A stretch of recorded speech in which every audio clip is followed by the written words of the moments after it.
Big industry powers the modern world. It uses amazing processes we never normally see. They involve temperatures hotter than molten lava, explosions big enough to shift mountains, technologies straight out of science fiction, and some of the deadliest places on Earth. I'm Jonny Smith, the Industrial Junkie. Welcome to my world.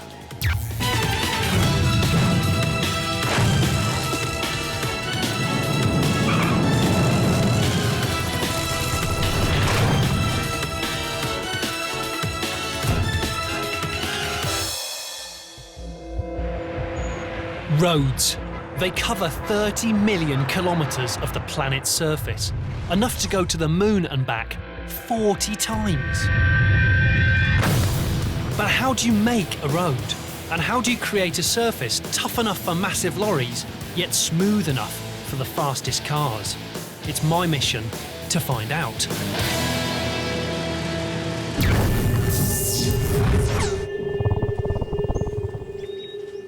Believe it or not, I'm in Transylvania, and it's a real place in Romania, not some legendary land dreamt up by horror movie makers. It's a place of miles and miles of forest, tiny medieval villages and small rutted roads. Until now, that is, because Transylvania is joining the modern world, and it's all thanks to that, the biggest motorway project in Europe. Down there, I'll be driving the world's best road-building off-roaders. Be seeing how a cathedral of rock-torturing machinery, explosives, and a huge cooker are harnessed to make the road's surface, asphalt, and getting my hands on the asphalt-laying mothership. I'll also be meeting the characters that make it all happen. Barish and his vast motorway floorboards. Metin and his vibrating steamroller. But it's not an easy job, needed some patience. And Christian and his giant asphalt cooker. But before I can make asphalt for my motorway, I need its basic ingredients. Asphalt's made from small stones of very specific sizes, mixed up and embedded in hot bitumen. When the mixture sets, it forms the perfect road surface. But very small stones of very specific sizes don't occur naturally. So I've got to make them. Hundreds of thousands of tons of them. And to do that, I need one of those. A Transylvanian convoy with police escort.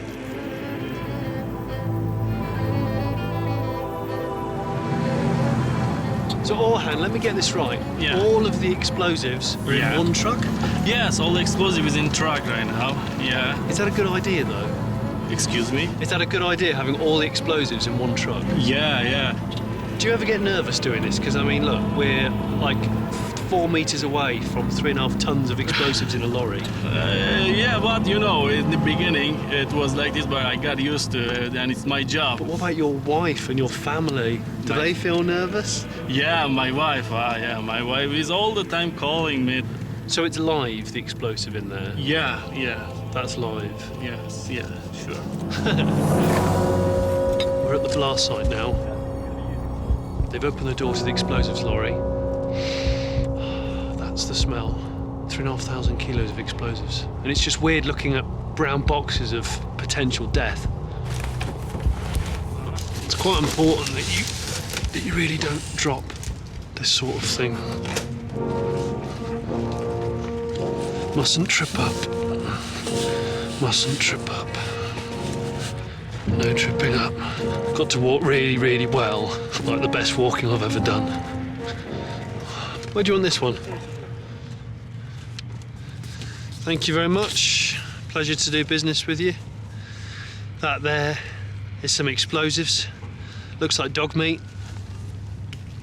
I don't actually know whether I should touch it. Oh, I'll give it a quick go. There we go. In fact, this is a specialist explosive similar to dynamite. He's throwing them. I wouldn't have the guts to do that. When this explodes, it'll ignite the other explosive here, pink Anfo, instantly turning it into a gas cloud, moving at 5 kilometres a second, obliterating the cliff into tiny pieces to feed the asphalt plant. Okay then, we are ready then. Pashkalo, let's fire. Don't worry, I've personally checked that there's no one in the toilet, so we're all hot to trot. Hold on to your hard hats. Here we go.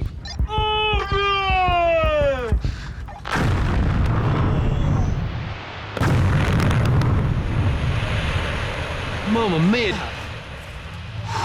That was incredible. That was rather nice. Quite enjoyed that. Should we do another one? 25,000 tonnes of rock. That's what we've just blasted off this hillside. But it's a long way from the precision, sculptured little pieces of aggregate which the asphalt plant feeds on. No, this rock's got to change, and awaiting it down there on the valley floor is what can only be described as a torture chamber for rocks, whose sole purpose it is to crush, bash, destroy and sculpt this into precision pieces of aggregate, like this.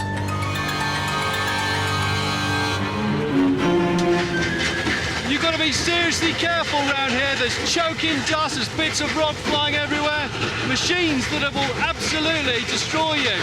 That thing down there is called the Grizzly. This is like an industrial zoo.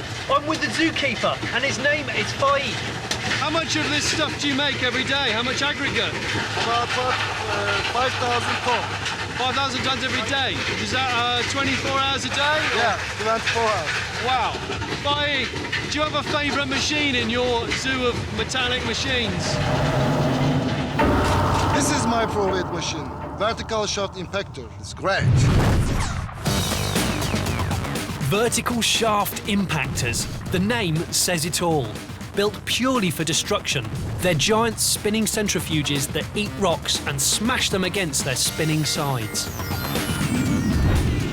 Faik zoo of smashers, crushers and grizzlies are all linked together by this mad maze of conveyor belts. The rocks are circulated around and around and around and around until they're crushed to the exact sizes required for asphalt making. It might not look like it, but this is a precision process. And this is the precision product. Mountains and mountains of stone aggregate. What asphalt's made of, aggregate and bitumen, hasn't really changed in over 100 years, but the way it's made has changed enormously. Originally, you just had two big tubs sitting on a fire, heat both up and stir together. Simple, but dull. But thankfully, times have changed because of all this lot here. That thing there, which looks like a rotating steam engine boiler, is called a mixing chamber. Very large, very hot. Over there, we've got 12 silos of bitumen, hot bitumen. That is a heated conveyor belt system. Over there, we've got a heated silo where all the finished asphalt goes. A lot of heat, a lot of smell. I love it. So does that fella over there in the control tower. Making modern asphalt is just like baking a runny currant cake, meaning Christian is more of an industrial chef than an engineer. Right now, Christian's feeding the recipe for today's asphalt cum cake into the plant's computer. It's a recipe made up of Faik's aggregate from the quarry, effectively the currants in the cake. Hot bitumen, effectively the cake mix, and filler, which works just like an egg, sticking it all together. So it is just like baking a fully industrial cake. As the cooking begins, the aggregate we made in the quarry pours out of the hoppers and into the end of what can only be described as a giant mixer. But at this stage, it's not actually being mixed with anything. Initially, the aggregate's just being dried to a crisp to remove all the water because any moisture in the mix would ruin the asphalt. This is the business end of the machine. On my right-hand side is a pipe which is bringing in boiling hot bitumen. On my left-hand side is the aggregate that's now hot and dry. Behind me they mix together and what you get? The finished product. Hot asphalt. Oh, God, it stinks. Everything in the world of asphalt centres on heat. Parts of the silo are heated too. So why this massive obsession with heat? Well, quite simple really. If asphalt cools down, it sets. And when the guys on the motorway start to work with it, it might crack and break up. That could be potentially lethal to motorists. So, before any asphalt can leave here for the motorway, its temperature has to be taken. Dr. Jonny here. You won't feel a thing, I promise. I'm gonna stick this temperature probe in to the fresh asphalt. It's like taking a cat to the vet, really. Check its temperature. We're looking for about 170 degrees Celsius. 169, that'll do nicely. Right, away you go! So, I've got my asphalt. Now I need a road to put it on. Coming up, I'll be driving some seriously big machinery. Flattening hills, launching giant concrete floorboards across valleys. What a strange machine! And turning my newly constructed motorway a lovely shade of black.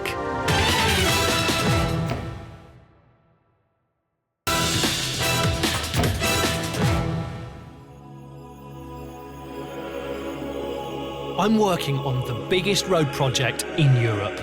A 400-kilometre motorway ploughing straight through the middle of Romania's most mysterious region, Transylvania.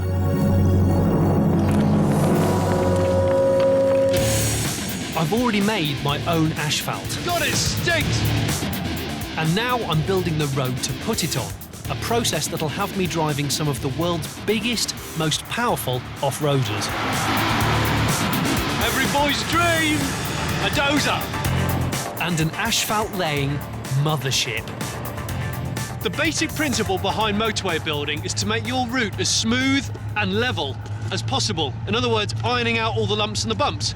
That's all well and good, unless you happen to be dealing with the hills and valleys of Transylvania. Up ahead of me is the romantically named Hill 49, and I'm about to drive a motorway straight through it. Oh yeah. Oh yeah. These earth movers are amongst the biggest and best off-roaders in the world. They laugh at mud. But today my truck's got a rendezvous with an even bigger piece of kit. And it's over there carving its way through the hillside. Ladies and gentlemen, I give you the D8 bulldozer.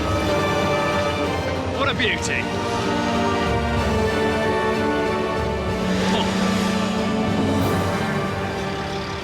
Hello, video. Hi. How you doing? Fine, thanks. I reckon you've got the best seat in the house.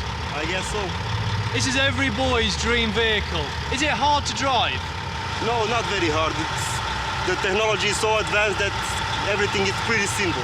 Can I have a go, please? Sure, why not? Whoa, okay. Luckily we're in the middle of nowhere with not a lot of things to hit. Whoa. So we joystick on the Caterpillar tracks. It's like driving a Terminator. Okay, we're digging. It's such an angry piece of kit. Whoa! I've just dug up a large piece of ground by accident. Every boy's dream, a dozer. You can come and work as a dozer operator for me here. I'd love to do this for a living.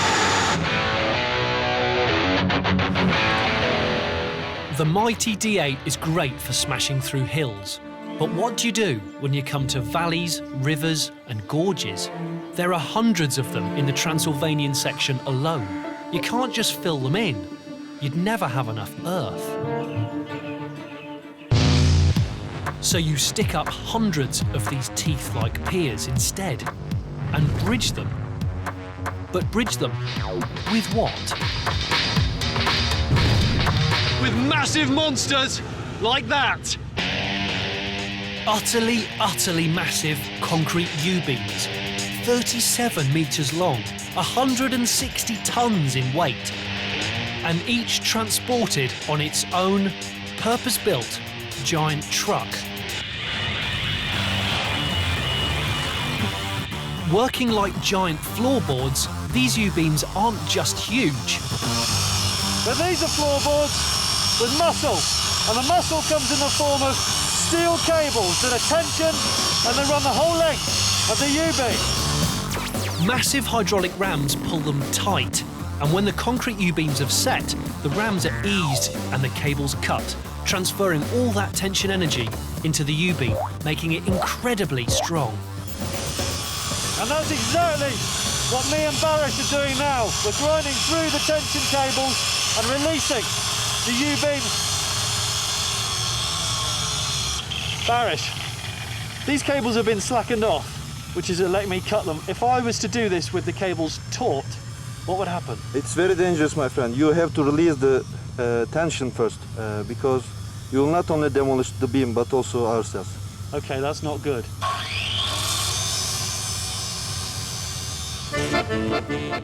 Now we've freed my U-beam, it can be taken out onto the motorway to span a valley.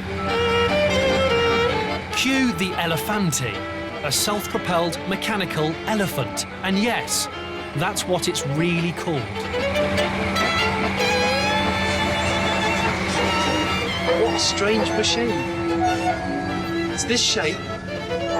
It can steer both legs. You drive it sideways. We're driving round to where the U-beams have been created.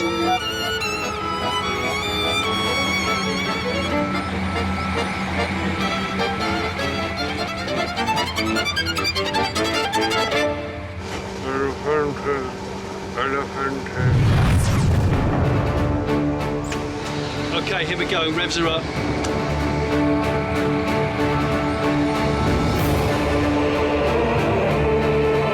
Okay, we're moving. Sirens are on, lights are on. We're moving 160 tons.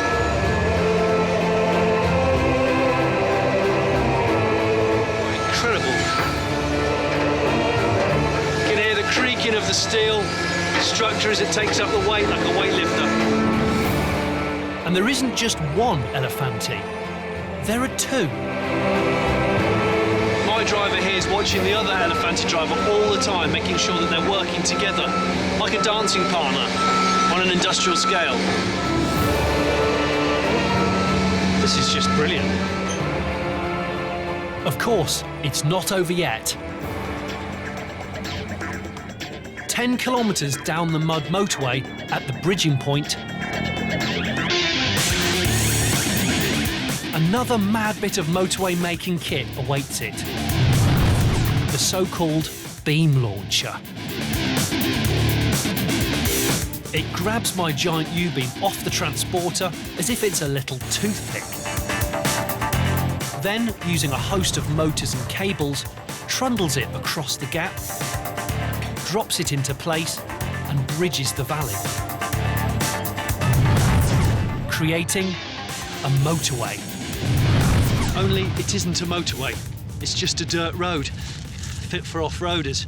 It only becomes a motorway when I've put my asphalt on the top.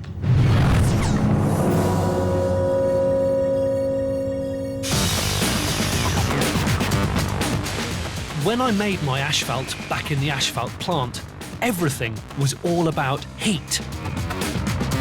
Here comes my asphalt ready for laying. Right out here on the motorway, it's still all about heat. That's 156 Celsius! Okay, it's hot enough, which means we can use that. And that is the mothership of this entire operation.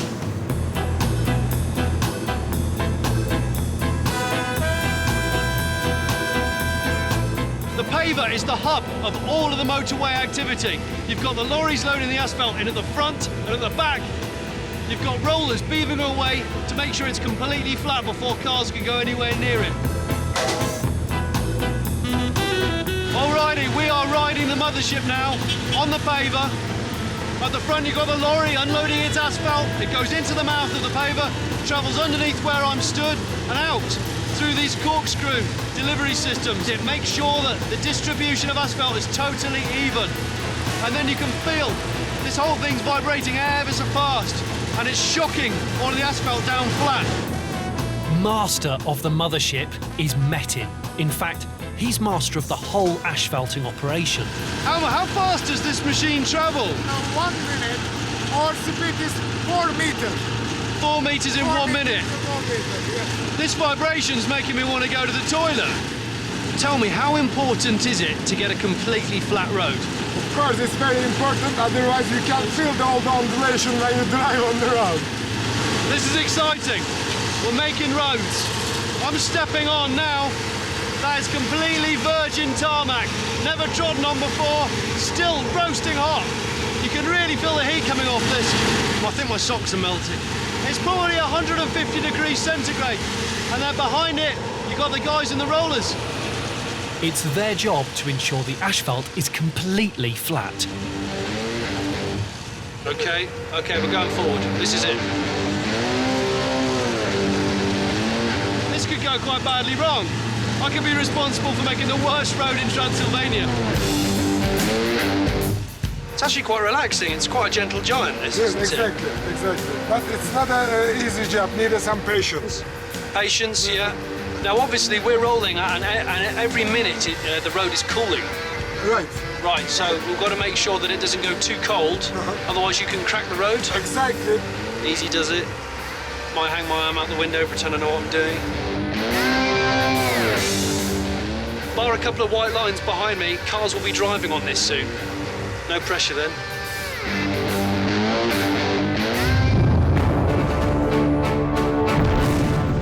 Finally linking Transylvania to the rest of Europe, we have constructed what horror writers would doubtless describe as the road to hell. Okay, it's good. This is rock and roll. Rock and roll.